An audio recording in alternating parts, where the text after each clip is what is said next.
नमस्कार दोस्तों। ब्लडी सत्य के आज के इस हैरान कर देने वाले बहुत ही ज़्यादा खौफनाक सैनों के एपिसोड में मैं आप सभी लोगों के सामने काव्या नाम की लड़की के साथ घटी हुई एक ऐसी अजीबोगरीब खतरनाक भूतिया घटना की कहानी लेकर आ गया हूँ।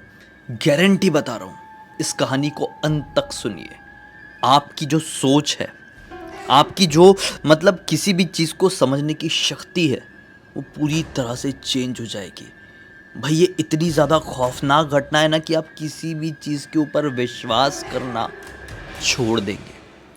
दरअसल ये घटना सन 2014 में काव्या के साथ दिल्ली के एक इलाके में घटी थी। काव्या बड़ी खुशहाली से 12th क्रॉस करके एक बढ़िया से कॉलेज में एडमिशन ली थी। ये कॉलेज बहुत नामी कॉलेज था, इसलिए हम अपने वीडियो में इसका नाम नहीं लेंगे। बढ़िया से पढ़ाई कर रही थी वहाँ पर। 3 साल का कोर्स था। सेकेंड ईयर की बात है, लास्ट सेमेस्टर का इसका एग्ज़ाम रहा होगा, सेकेंड ईयर के आखिरी सेमेस्टर का, यही चौथे सेमेस्टर का। कि इसी दौरान उसकी मुलाकात एक लड़के से होती है। इस लड़के का नाम था अंश। अंश एक ऐसा लड़का था जिस लड़के के ऊपर सारी लड़कियां मरती थी कॉलेज की। काव्या ने कभी सोची भी नहीं थी कि अंश मुझसे बात करेगा। दोनों के बीच में बातचीत शुरू होती है एक प्रोजेक्ट के कारण। ये पढ़ाई में भी बहुत अच्छा था। ये पहले से उसकी तरफ अट्रैक्टेड तो थी, अब मन ही मन उससे प्यार करने लगती है। चीजें ढूंढने लगती है कि वो कैसे उसके साथ टाइम बिताए। फिर क्या था, एक दिन अंश खुद काव्या को प्रपोज कर देता है। दोनों के बीच में एक तरीके से रिलेशनशिप बन जाता है, लेकिन ये रिलेशनशिप ज्यादा दिन का नहीं था। अंश धोखेबाज निकला। उसने किसी और लड़की के साथ चक्कर चलाना शुरू कर दिया और काव्या ने उसे रंगे हाथ पकड़ लिया। उस दिन काव्या बहुत ज्यादा सैड हुई। रोते रोते रोते रोते उसने पता ही नहीं चला कि कितना समय एक बस स्टॉप में बैठे बैठे ही बिता दी। फिर जब अंधेरा हो गया तो उसका घर जाने का मन नहीं किया। वो अपनी स्कूटी उठाई और फिर एक आउटर एरिया में चली गई, बहुत ही कोई आउटर एरिया। यहाँ पे समझ लो एक ऐसा डैम टाइप का था, एकदम आउटर एरिया में। उस डैम के किनारे बैठकर फूट फूट कर रोने लगी।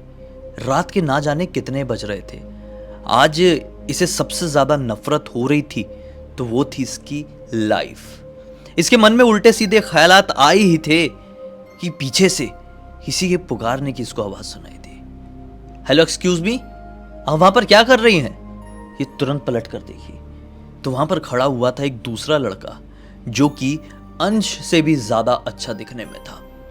कि उस लड़के को इग्नोर कर दी और सामने की तरफ देखने लगी और वापस से अंश की यादों में डूब गई। वो लड़का आया, इसके बाजू में बैठा और इसे समझाने लगा कि इलाका सही नहीं है, रात बेरात यहाँ पे नशेड़ी लोग आते हैं, आपके साथ कुछ गलत कर सकते हैं, उठ जाइए निकल जाइए। ऐसे दोनों के बीच में फिर बातचीत हुई। बात करते करते कब आधा 1 घंटा बीत गया पता ही नहीं चला। जब से लड़का बाजू में आकर बैठा था काव्या के, काव्या अंश के बारे में एक बार भी सोची नहीं। उसको ऐसा लगा यार इस लड़के के अंदर तो कुछ जादू है, ये लड़का बहुत यूनिक है। इस लड़के के साथ रहकर मैं कुछ समय के लिए अपना पूरा टेंशन भुला दी, तो सोचो इस लड़के के साथ मैं जिंदगी भर तक रहूंगी तो कितनी कुछ चीजें बदल जाएगी। बताओ, कमाल की लड़की थी। खैर, बातचीत हुई हुई हुई अब लड़के ने बोला मैं घर को निकलता हूँ, आप भी निकल जाइए, अगर आप चाहती हैं तो मैं आपको आपके घर तक छोड़ देता हूँ। लड़की बोलती है नहीं नहीं, कोई टेंशन वाली बात नहीं, मेरे पास मेरी स्कूटी है, आप निकल जाइए। लड़का निकलने लगा। इसने सोची कमाल है, ना ही मेरा नंबर मांगा ना ही कुछ। इसने बोला एक्सक्यूज मी, आपको मेरा नंबर नहीं चाहिए? लड़के ने बोला कि नंबर का क्या करूँगा, आप मेरा फेसबुक आईडी रख लीजिए, फेसबुक आईडी से बात करेंगे थोड़ा धीरे धीरे तो अच्छा भी लगेगा। डायरेक्टली अब मैं आपको मैसेज करने लगूँ, बिना मतलब के फ़ोन करके परेशान करूँ तो आपकी भी प्राइवेसी को आपको ऐसा लगेगा कि मैं डिस्टर्ब कर रहा हूँ और मुझे खुद को मज़ा नहीं आएगा। मुझे चीज़ें थोड़ी धीरे धीरे पसंद है। लड़की ने बोली ठीक है, फेसबुक आईडी दे दीजिए। मतलब वो लड़का थोड़ा सा ऐसा मजाकिया टाइप का भी था। लड़के ने अपनी फेसबुक आईडी दिया।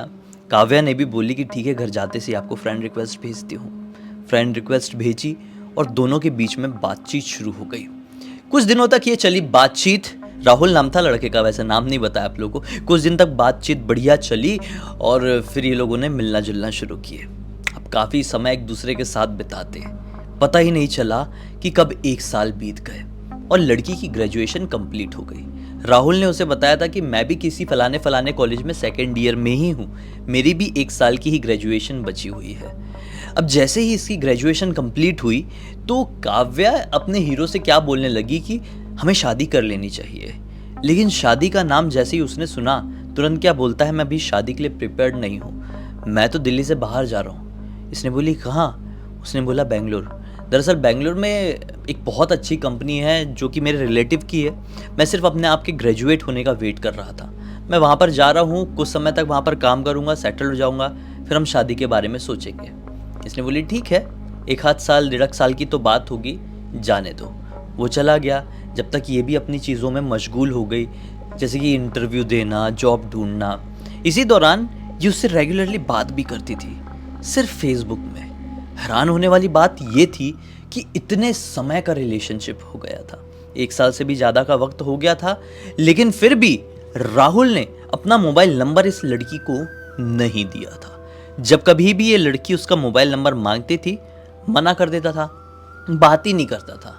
फिर क्या था, लगभग 5-6 महीने बाद फिर से एक बार लड़की ने लड़के से बोली कि हमें शादी कर लेना चाहिए, बहुत टाइम हो गया, आप कब आ रहे हैं?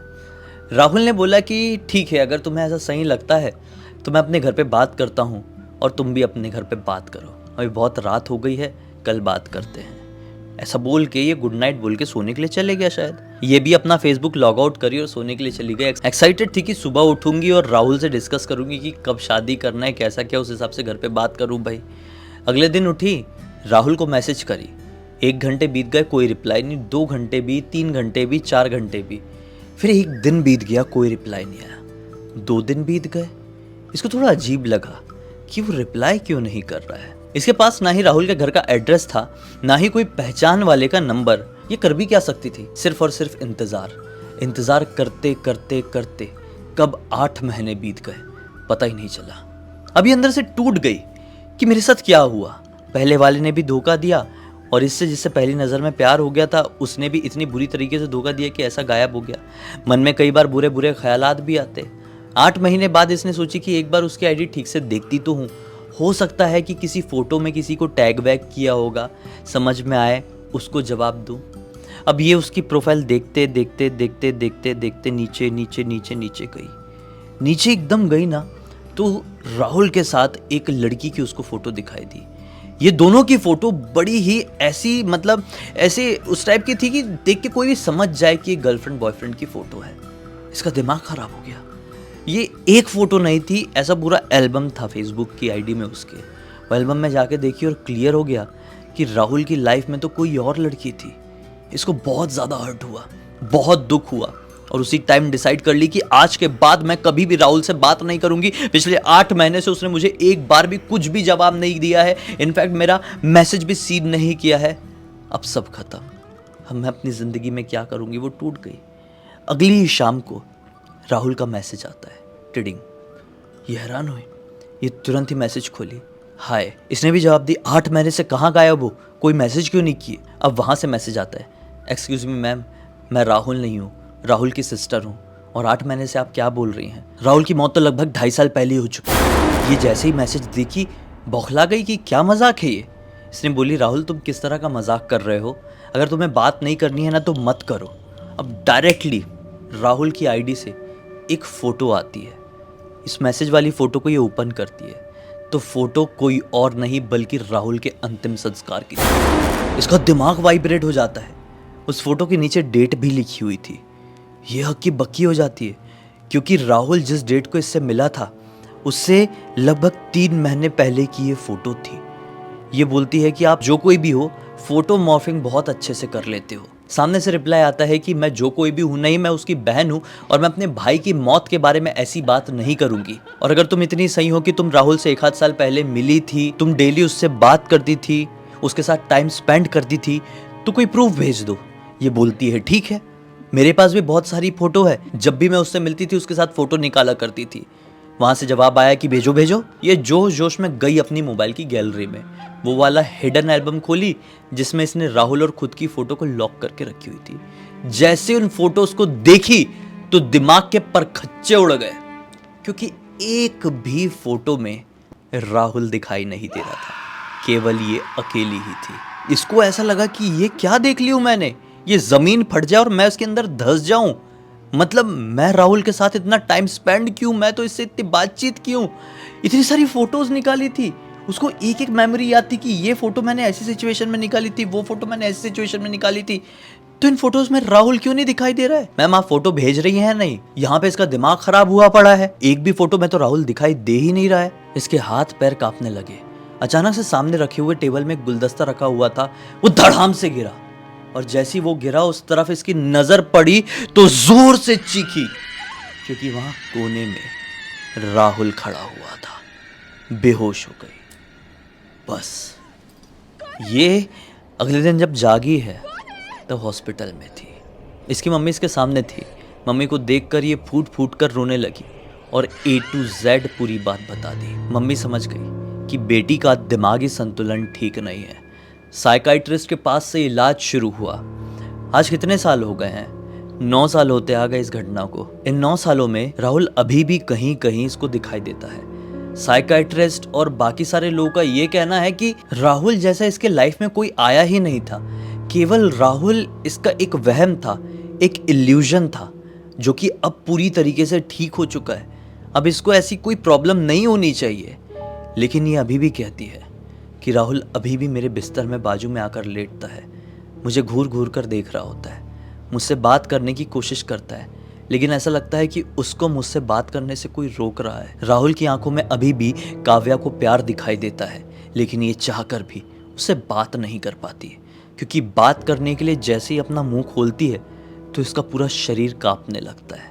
अब काव्या का ये कहना है कि राहुल कोई बीमारी नहीं, बल्कि एक ऐसी आत्मा है जो कि काव्या से प्यार करती है, और काव्या उससे अब दूर भी नहीं जाना चाहती और चाहकर भी उसके पास भी नहीं रहना चाहती। इस पूरी घटना की जानकारी काव्या ने खुद मुझे इंस्टाग्राम पर लिखकर भेजी है। मैंने पढ़ा तो मैं तो शॉक रह गया। मैंने सोचा ये क्या है, मैं क्या टिप्पणी दूं इस घटना के ऊपर, मेरी समझ से परे है। ये एक्सट्रीम लेवल ऑफ स्किज़ोफ्रेनिया है या एक्सट्रीम लेवल ऑफ जो आत्मा किसी से प्यार करती है वो वाला केस है, नहीं पता। जो भी है बहुत ज़्यादा ख़तरनाक है। उम्मीद करता हूँ कि आज की इस कहानी के ज़रिए आप लोगों को कोई भी सीख या जानकारी मिली होगी, तो इस वीडियो को लाइक कर देंगे। अब तक मुझे देख रहे हैं, पहली बार देख रहे हैं, तो चैनल को सब्सक्राइब करके बेल आइकन दबा के ऑल के ऑप्शन में क्लिक करना, क्योंकि इसी तरह के हैरान कर देने वाले खौफनाक वीडियोस डेली आप लोगों के सामने लेके आता रहता हूँ। इंस्टाग्राम के लिंक इस वीडियो के डिस्क्रिप्शन बॉक्स में जाए, क्लिक करके डायरेक्टली वहाँ पर पहुँच जाना। और इसी तरह की कोई भी कहानी, टॉपिक या जानकारी आप लोगों के पास भी है तो लिख भेजना। हो सकता है मेरा अगला वीडियो कल आप लोगों के हिसाब से बन रहा हो। तो चलिए कल फिर से मिलता हूँ, तब तक के लिए बहुत बहुत धन्यवाद। आपका दिन शुभ।